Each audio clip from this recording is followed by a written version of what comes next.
Okay, well, we all know Google Earth on the desktop. You can get Google Earth on the iPhone as well. This is a free application, of course, from Google. It does take a little bit to load. I don't think it's excruciatingly long though. It does depend on the speed of your internet connection or your 3G connection. In this case, we're actually using a home wireless network, which is ADSL2, so it's pretty snappy, really.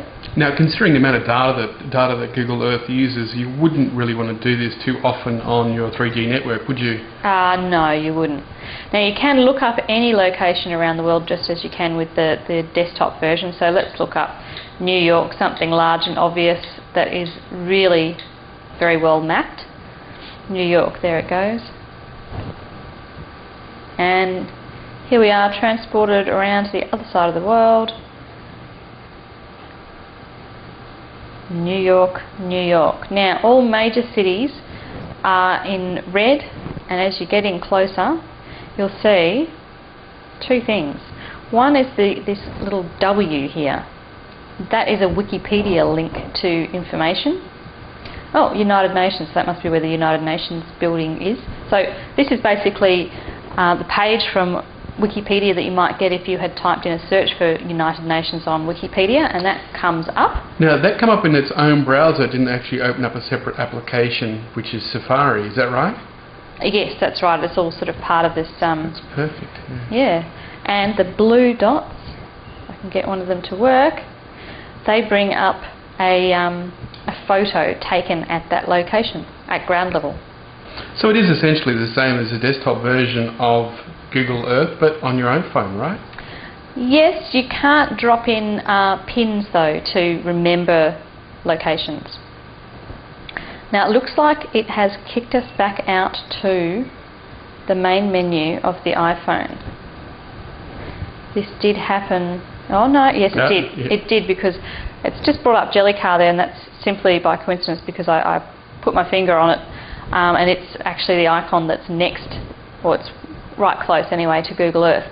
So I have to admit that has happened a few times, you know, when I've been using Google Earth on the iPhone, that it just sort of freezes and then it'll just sort of kick you back to the desktop, as it were, on the iPhone. So this is the first version on the iPhone. It's only just been released, so obviously there will be bug releases in the near future.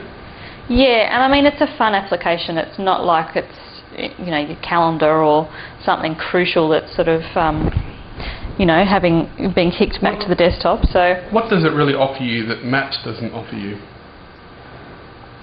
That's a good question. The Wikipedia links, for one thing, and the photos. Let's have another go at finding some of those photos. So it's using the same satellite photos again that you get in Google Earth and even Maps. Okay. Interesting to compare the photos. Or compare the images, the satellite images that you get. Sunset.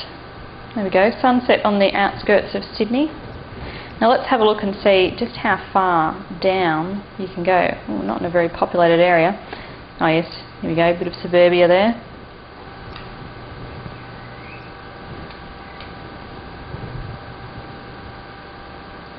As you can see, it is really very clear up close.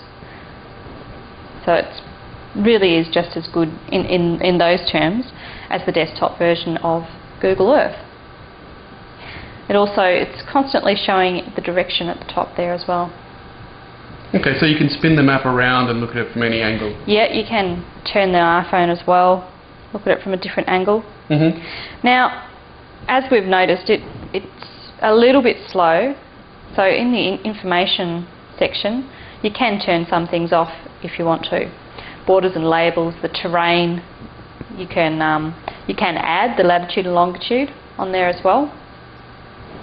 And you've got a history as well. Under geographic web there, you can also turn on or off the Wikipedia and the Panorama options, which are the little W's and the little blue squares that I showed you that bring up the photos. So you can turn some things off if you want to try and make it a little bit faster. But overall, I mean, I think it's what you'd expect Google Earth to be like on the iPhone, aside from dropping you out to the desktop, which I think hopefully they'll be able to fix that with an update or two. Excellent.